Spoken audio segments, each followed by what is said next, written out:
I attended a small, private school growing up. My senior class had a whopping 20 kids in our graduating class. A few of us started in middle school, but since then it was always the same kids year after year. As to be expected, there was quite a stir when we found out a new student would be joining us mid-year. One of the kids had a parent who was a teacher at the school and somehow came across some pretty startling information. The new girl was joining mid-year because she'd been in a mental institution the first half of the school year. The rumors flew that she had tried to kill herself more than once, that she couldn't go to public school anymore because the bullying was ruthless, that it wasn't her first time being committed. We were horrified and fascinated.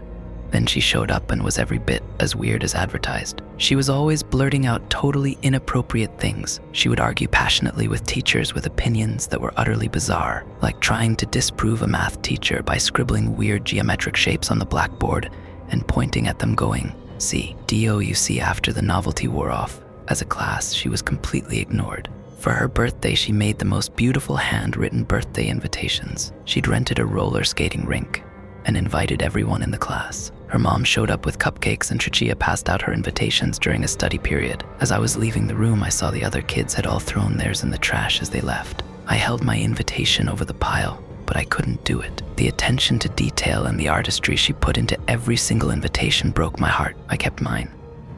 I resolved to go to the party too. The other kids teased me about it when they found out I was going. I managed to guilt bribe 2 other girls into going with me. When we entered the party, Tricia's mom had tears in her eyes. She greeted us so happily. Tricia was over the moon and chatting a mile a minute to us. Apparently, Tricia had tried to throw parties in the past and never had a single person attend. Having 3 whole people show up was amazing. There were these crazy gift bags with makeup and hair stuff. The whole thing was elaborately catered, had a giant cake and coolers full of drinks. It was so weird to have just us in the middle of this frenzy of birthday stuff. Still, it wasn't too bad until Tricia kept petting one of my friends. She had on a sweater jacket and Tricia wouldn't stop. She kept saying, "Soft. You're so soft." The other girls left pretty soon, but I stayed for the whole thing. I pretended interest in whatever weird thing Tricia was saying and even let her hold my hand when I skated, after her mom hugged me so tight and thanked me over and over again. In her whole life, Tricia had never had someone outside of her family be nice to her a whole night like that. It was the mom's tears more than anything that got me. I started to receive regular invitations, always formally, handwritten on stationery, to come to her house for pizza night or to attend the zoo with her family. Tricia's mom always knocked herself out for these events, providing everything money could buy to try to make me have a good time during these events. Believe it or not, I did. All I'd do is mention that I wanted to visit this place or see this movie and there's Marsti. I played a game with myself, pretending utterly to believe everything Tricia told me. We'd have deep discussions about monsters, physics, philosophy, but all from the point of view from Tricia's madness and never from any logical position. It was entertaining. Really though, it was Tricia's mom that always had me coming back. It made her so intensely happy that her daughter finally had a friend. As I said, I enjoyed it in some weird way. But it was an entirely different matter in group events with other people. I was always having to pull Tricia away from conversation where she was making everyone uncomfortable, chase her down when she wandered away, and protect her from the teasing and laughter. No one could understand why I had anything to do with her. She started getting worse. She was cutting herself. In her words, she had to let the evil out sometimes so she didn't do something bad. I had shielded her successfully for a while, but the teasing was getting worse. I was sick one day and a few of the kids convinced Tricia they wanted to play truth or dare with her. They dared her to take her clothes off and walk into a classroom. She didn't understand they were making fun of her, and she did it. It sort of all spiraled out of control after that. Conversations that had once been whimsically bizarre took a turn for the dark. She said the evil inside her demanded blood payment for what the other kids did, and she was worried she didn't have enough blood to appease it herself. She, bless her heart, wasn't worried for herself. She was worried about those horrible, selfish brats who hurt her. She was worried that if she ran out of blood, it would take it out of them. She started missing school. No more invitations arrived. When I did see her, she was so pale with dark circles in her eyes. When I'd call her, mom says she didn't want to talk. The only explanation she'd give is, "It doesn't want me to talk to you." I'm sorry she'd missed about 3 days of school in a row when I saw her mom standing in the parking lot after school. I went up to her to ask after Tricia and got the news. She'd killed herself. They'd found her in her bedroom, laying spread eagle on the floor with cuts all over her body, bled out on the floor. Her suicide note said only, "I have to try to save them. Forgive me."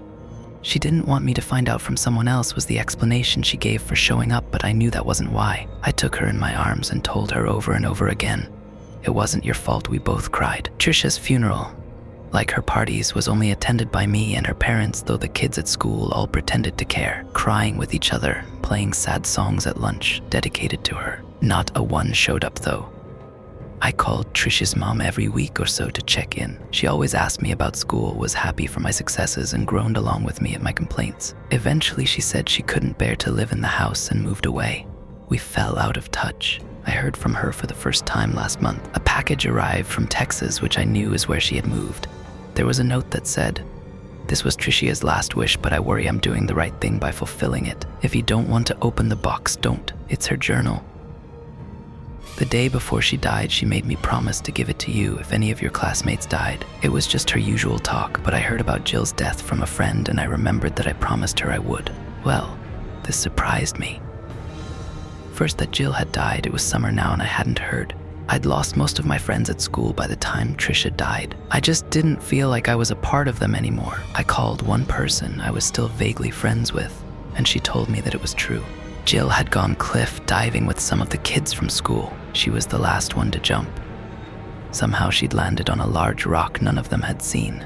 They said her head was cracked open like an egg, and the water around the body turned red with her blood. We shared a few Jill stories from the good old days and hung up. I pulled the package onto my lap.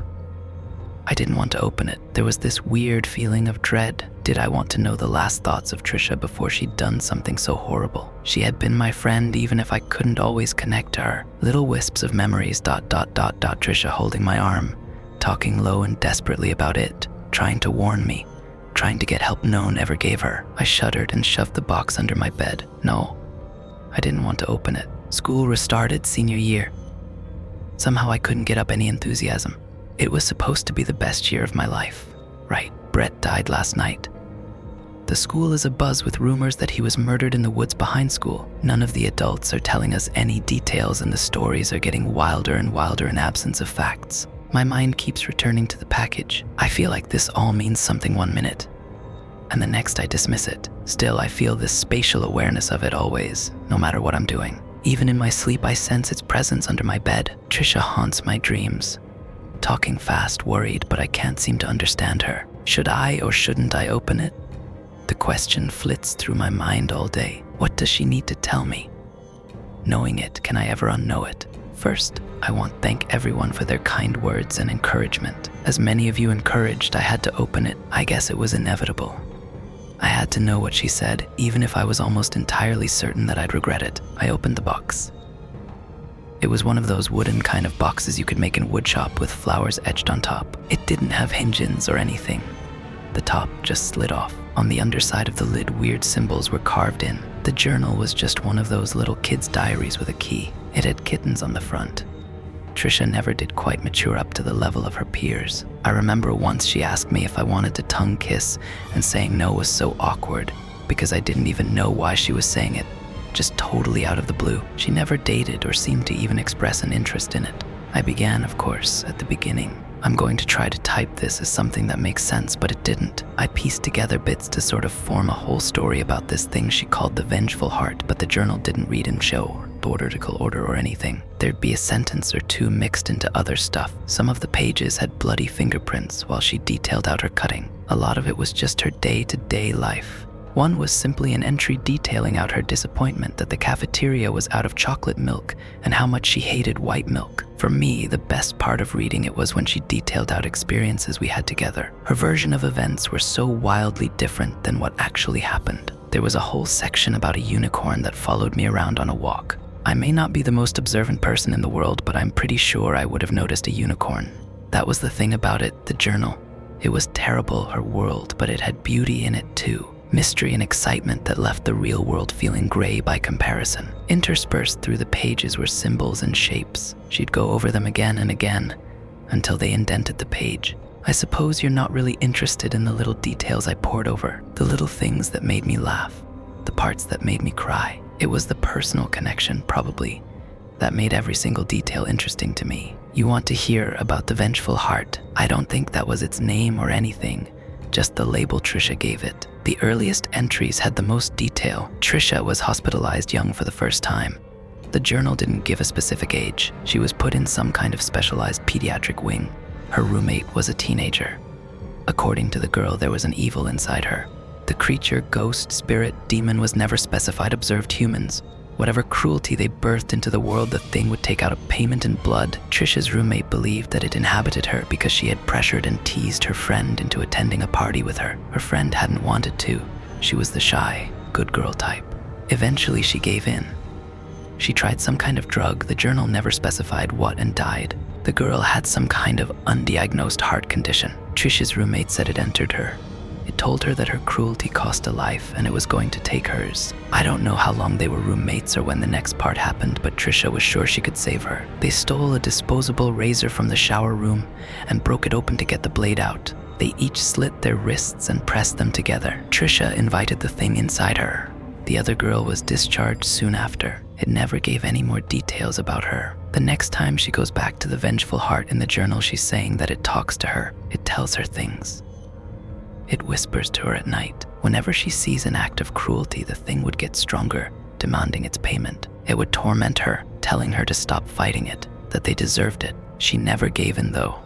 She would cut herself, letting the creature have what it demanded. She'd bloodlet herself over and over, week after week, year after year, for the sins of others, for our petty, thoughtless cruelties to each other.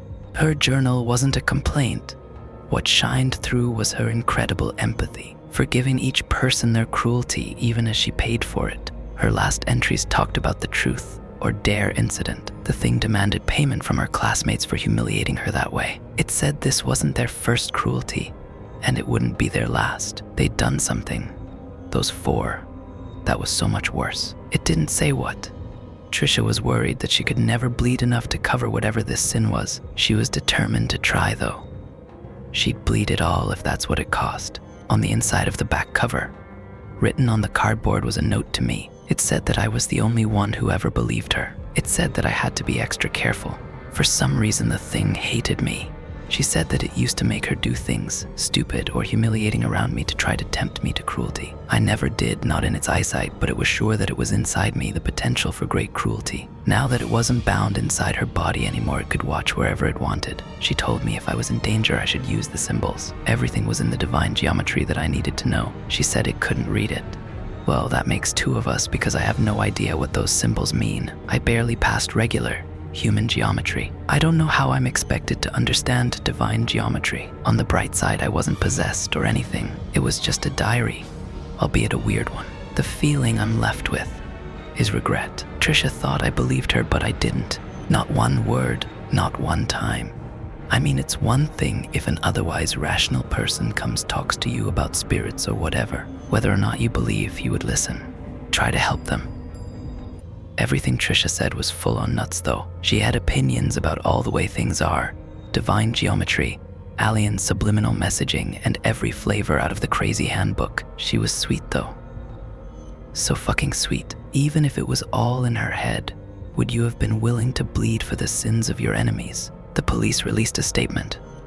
None of the wild rumors flying around had any basis in fact. It was determined that Brett was killed by a dog. No one seems to know why he was out behind the school in the middle of the night. No one really explained a wild, murderous dog either. The report said he had dozens of bite marks all over his body. At least Jill's death was quick.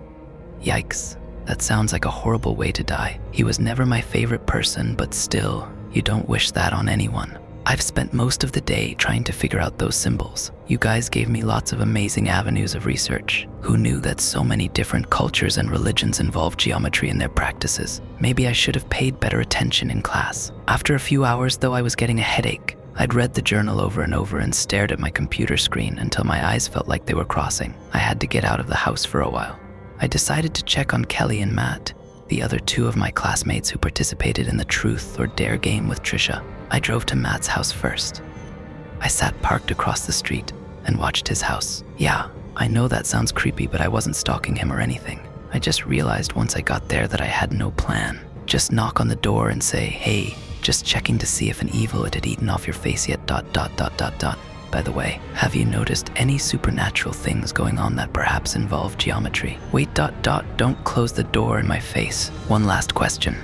What you do that was so horrible a demon spirit thingy thinks you deserve to die. The longer I sat there and mulled it over, the more I realized there wasn't any right way to say that without ending up in the loony bin myself. So I watched.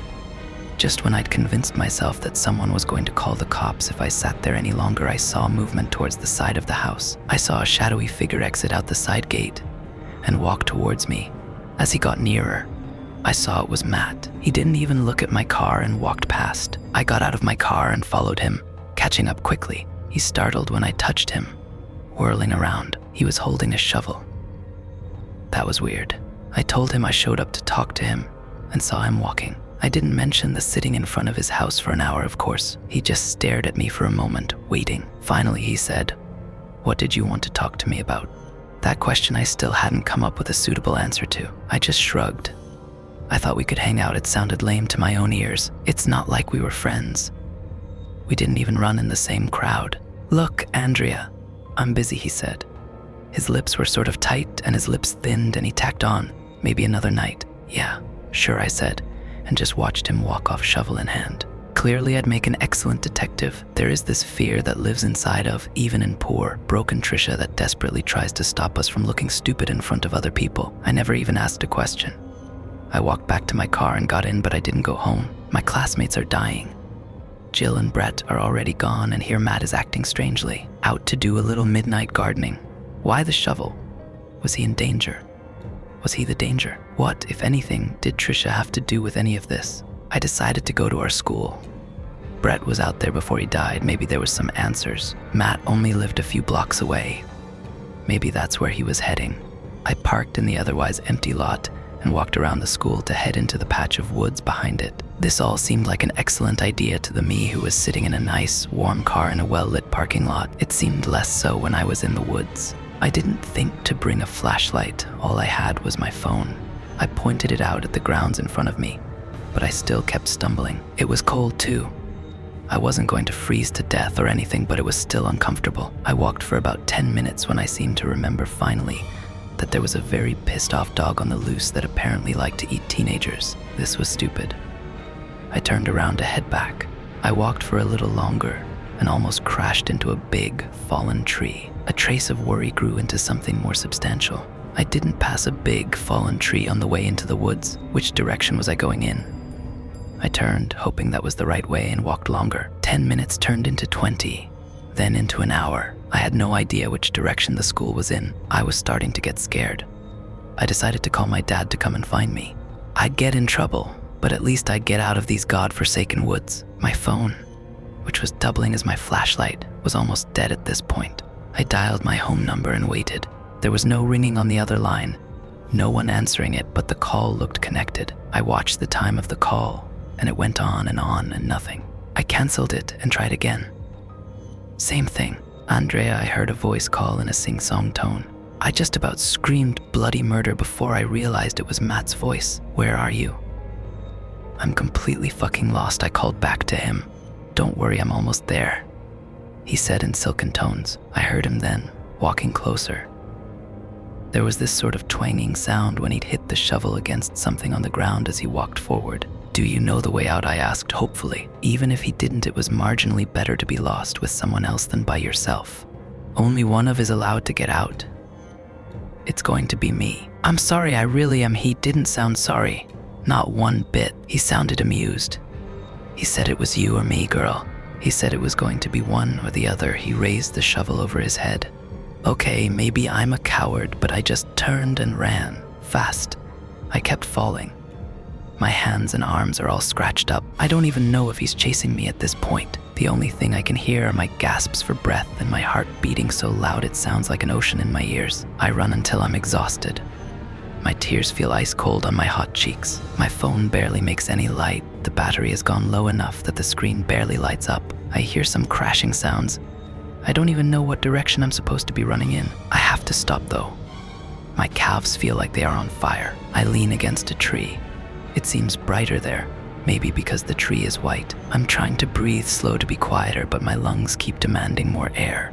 Another sound of someone crashing through the brush has me standing as still as a statue. I look around, but I can't see shit. Then there on the tree, I see a symbol carved into the tree. It looks just like one of Trisha's. I move closer, then look across it. Another white tree, and another.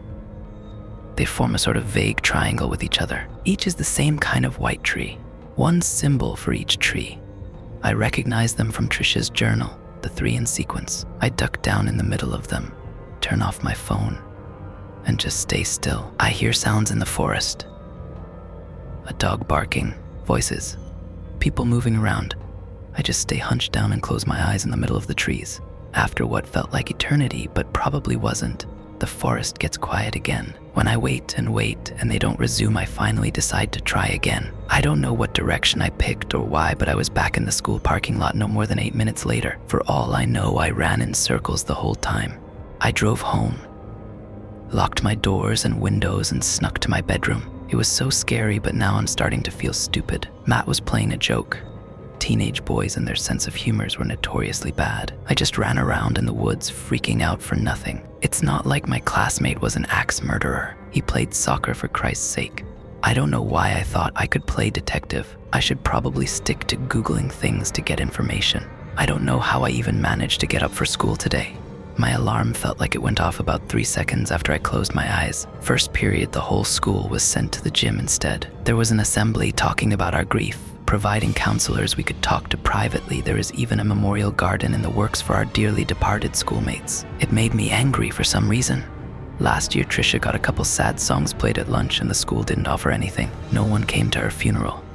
No one sent flowers. No one seemed to care. Brett and Jill are dead, and I'm waiting for them to be nominated for sainthood or have their faces put on the quarter. It made me sick. Really, actually sick, so it probably had more to do with no sleep and having my nerves stretched to the breaking point, and my anger was an overreaction. I went to one of the grief counselors and made up a story about how I was too heartbroken to be able to pay attention in class and was feeling sick, so they said I cleansed. I didn't go home though. One thing about that assembly stuck out more than anything else. Matt wasn't in class today. It could be innocuous. He was out halfway through the night too, and if he felt as crappy as I did, it made sense that he wouldn't be here today. I went by the office, ostentatiously to turn in my note from the counselor and get my assignments I'd be missing, but really I was hoping to run into his mom, who volunteers part-time in the office. She wasn't there either.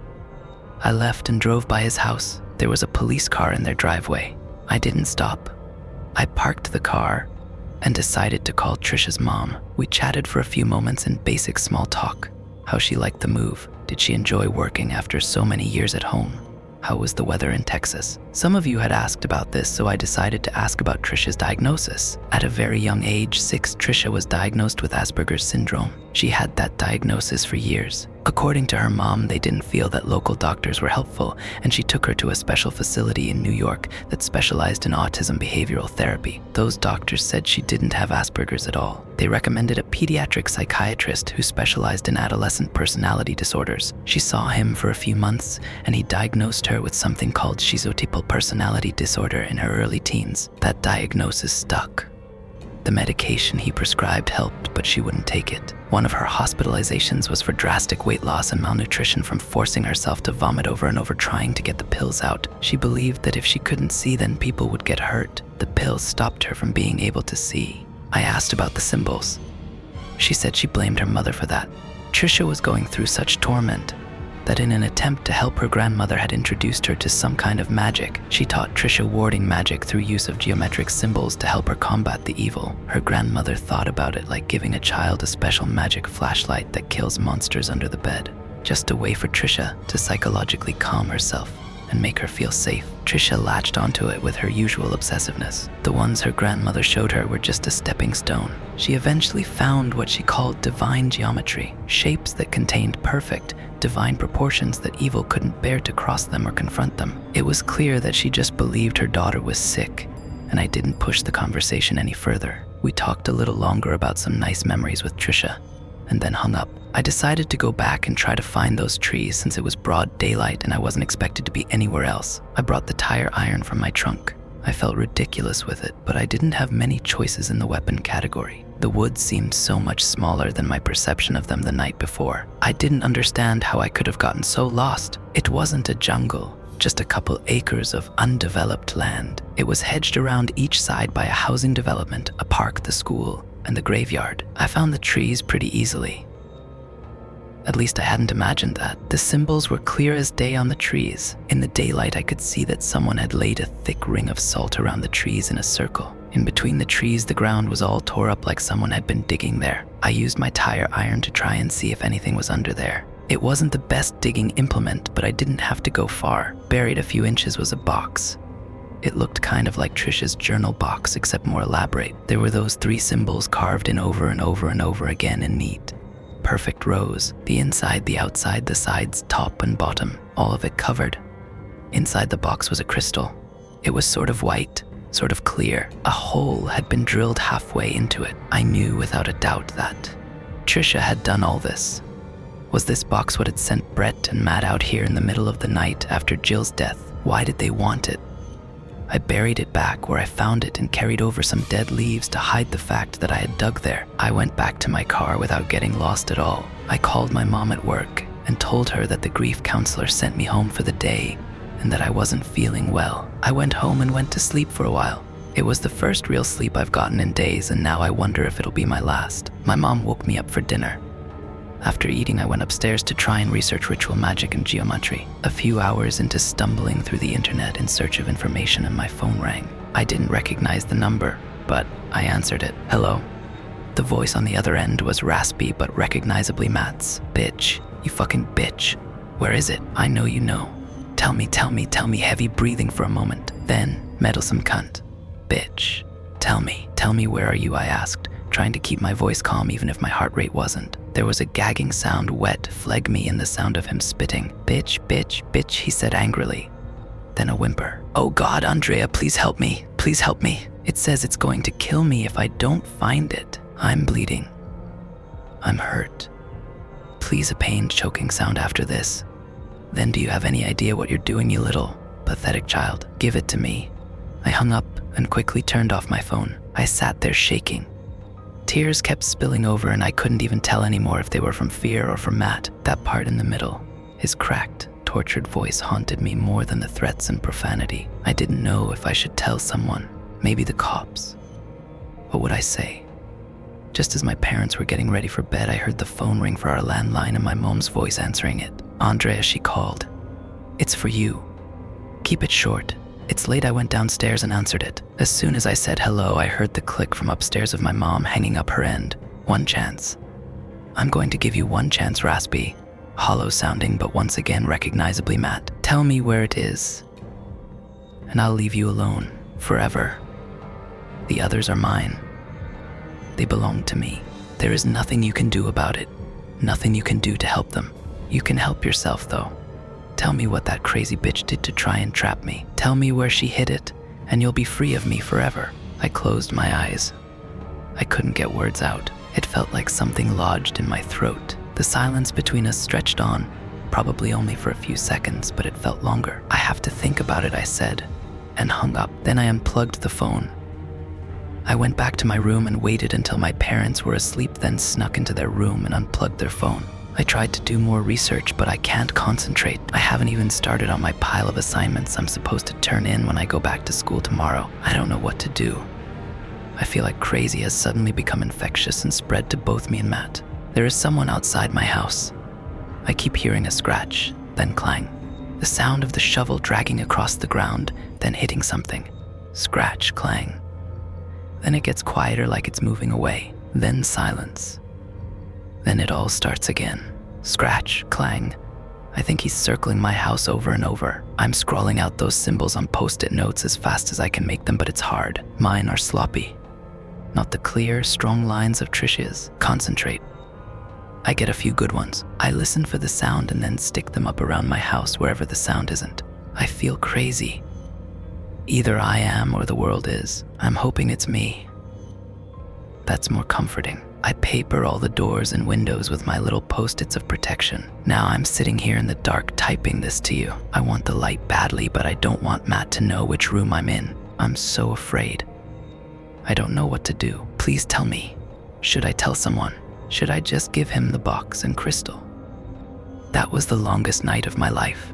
The only time that seemed to exist was the time between hearing that scratch, clang sound. I can't tell you how much your kind words meant through that darkness, when the only thing standing between you and evil is a post-it note you can use all the help you get. When I waited and waited and the sound didn't occur again, I crept down the stairs. I was holding the journal in front of me like some kind of talisman. I started creeping from room to room in my dark house, peeking out windows. I didn't see anything. Our front door has a big glass panel and little sheer curtains. I saw his outline. He was on the porch. I hastily tore off the cardboard piece that was the inside cover of the journal and slapped it, symbols out, against the window. He stumbled back. He looked confused. He wandered in a few circles on the porch like he couldn't remember what he was doing. He walked off after that, but he left me a present. The shovel was left on my porch. I waited until dawn started to lighten the sky, and then I ran around my house collecting my post-its before my family came down and saw them. When I went to stuff them all in the journal, I saw a white piece of paper folded up. Tearing off the cheap cardboard lining revealed it. Trisha had tucked something inside it. I ran up to my room and opened it. It was a page of the journal, but for some reason she'd ripped it out and stuck it in the lining. I was born out of human cruelty and my birth was a bloody one. That is how it introduced itself to me the first time. If I don't succeed, I hope someone finds this. I've left breadcrumbs. It's getting harder and harder to keep what I'm doing secret from it. It's stronger than it's ever been. It knows I'm planning something, but I hope, oh please, all that's good, that it doesn't know what. I've kept it trapped in my body for all these years, but it's close to taking over. I'm hardly ever me anymore. In case one of these times I go and don't come back, I'm writing this with the last of my ability to cloak my actions. I've lied to you, I've lied to it. It knows I'm planning something, so I had to let it think that it was my own death. It looks forward to that greedily, for then it'll be free. If it did come, it wasn't by my hand. If you're reading this, it must mean I never completed my plan. It cannot resist blood and an invitation. Never. It's a compulsion. It's weakness. I'm sorry. So sorry, but you're going to have to invite it. I have laid the final trap. You'll have to take it in your own body and carry it into the circle. Bleed into the crystal. You'll have to force the being out through the wound into the hole. It won't want to go. Bury the crystal in the box. Bury the box in the middle of the circle dot. At the bottom of the page was directions to the white trees behind the school. I read it twice through, then sat back. Invited in? You've got to be kidding me. No way in hell. Then I looked at my pile of post-its and knew I couldn't keep living through more nights like that. My poor, brave friend, how on earth had she lived with the reality of this being for years? I was going to be stark, raving, foaming at the mouth, insane in a single week. At that point, I don't even remembering deciding to do it. I just started to gather up things: the journal, a spade, a heavy-duty flashlight, my fully charged phone, and the sharpest knife in the kitchen. It's like a part of me had made the decision but let my conscious mind deny it. I put all this in my backpack and then went to school like it was just any other Tuesday. I sat through all my classes, I took notes. I filled out classwork assignments, but it was like only part of me was doing that. On top, I was paying attention. On bottom, my brain was a hamster in a wheel going round and round and round the details of my plan. After school, I went home. I did homework. I ate dinner. I engaged in small talk. In a way, this felt like the most surreal part of it all, acting normal while falling apart. Then I waited. I went through the items in my backpack and waited for my family to fall asleep. When all was quiet and still, I crept out. I half expected Matt to be waiting for me, but it was all clear. I headed to school. In a way, this felt like a dream. You see, I'd convinced myself that I wasn't actually going to go through it. On top, sure, I was going to chicken out. Underneath, my feet kept moving me inexorably towards the trees. The ground all over was dug up hurriedly. Plants were ripped out of the ground and flung around. When I got there was no fooling myself anymore. I meant to do this, hell or high water. I unpacked my items neatly and laid them out, as if preparation provided some kind of chance. I dug the box up again, but left the crystal in it, and both still in the circle. I tried to pray, but a steadfast refusal to do this for years made it feel like hypocrisy of the highest order. Still, I whispered, "Dear God," my voice trailed off, or Trisha, or really anyone. I'd take Santa Claus at this point. If there is some good out there willing to help me, well, I'm asking for it now. I stood up and picked up the knife. I stepped outside the circle. I felt sick. I felt terrified. I felt angry, bitterly angry that I was in this situation. I felt unloved. Why was I out here alone? Because I didn't have a single soul in my life who would believe a word of this. My pocket vibrated. My phone. I pulled it out of my pocket. A song I had downloaded a week or two before my world went crazy suddenly started playing. It was Rachel Platten's Stand By You. I felt a warm summer breeze lift my hair, though it was fall. I smelled a garden. I felt suddenly loved, unconditionally. Succeed or fail, I wasn't alone. In the years to come, these memories might fade. I might doubt my perception of events. My top brain could convince me of whatever it needed to, but I will never forget that brief respite, surrounded by love and sound and smell of peace. When the song ended, I called the number that had called me last night. When it was answered, I said, "I agree to your terms. You know where I am." I hung up, turned off my phone, and threw it back into the circle with the rest of my stuff. It didn't keep me waiting. I heard sounds of someone crashing through the woods soon, and Matt came into view. Fear that tasted metallic flooded my body at the sight of him. He was bruised and cut. He shambled. One eye sort of drooped. I couldn't wait, or else the last shred of my nerve would depart. I drew the blade across the inside of my forearm. "Come to me. I invite you," I said as the blood welled up and ran over the sides of my arms. Matt collapsed like a rag doll, and I felt it. The wound burned like fire. There was a sickening, crawling sensation. I wanted to vomit. I wanted to scream. I wanted to take the blade to my throat just to make it stop. I didn't do any of those things, though. I tried to walk into the circle.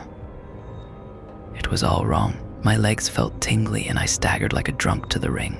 The salt, stepped over back and forth multiple times, suddenly felt like a brick wall to me. I held a hand tightly over my wound as I felt it try to reverse its path and crawl back out of me. I forced myself harder against the wall. I felt my nose gushing blood as it tried to find a new exit. I pushed harder. I was getting double vision. Everything was tilting around madly, and I felt like I was going to be torn apart from the inside out, but somehow I crossed the line. I dropped to my knees in front of the box. I held the crystal over my wound, draining as much of my blood into it as I could. The second I tried to push it out, it realized its mistake. Instead of trying to crawl out, it dug in. It felt like teeth and claws latched deep into my insides. The world was swimming in and out of focus. Fuck.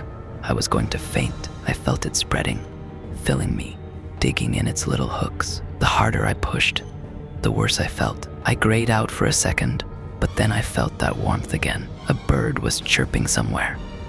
The smell of flowers. It steadied me. I felt it losing its grip, and it gave me the will to fight harder. The cut arm felt completely numb. The warmth filled my body, forcing the darkness out through that cut. As it fought, I could see the skin darkening around the cut. The pain was intense, but then the light got there too. A scream out of my mouth, a scream in my head. The world was pain. Then it was gone. I dropped the crystal in the box as fast as I could move in my weakness. I slammed the lid back in place and buried it as deep as I could. I covered it all up again. It was over. "Thank you, Trisha," I whispered. I had a bib of blood down the front of my shirt. My arm was still bleeding too, but Matt looked worse. I packed all my stuff.